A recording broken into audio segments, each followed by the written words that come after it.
मारुतनन्दन नमो नमः। कष्टभञ्जन नमो नमः। असुरनिकन्दन नमो नमः।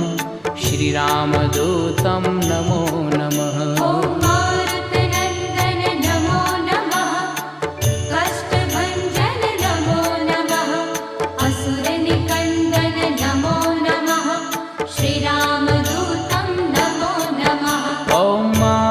नन्दन नमो नमः। कष्टभञ्जन नमो नमः। असुरनिकन्दन नमो नमः। श्रीरामदूतं नमो नमः।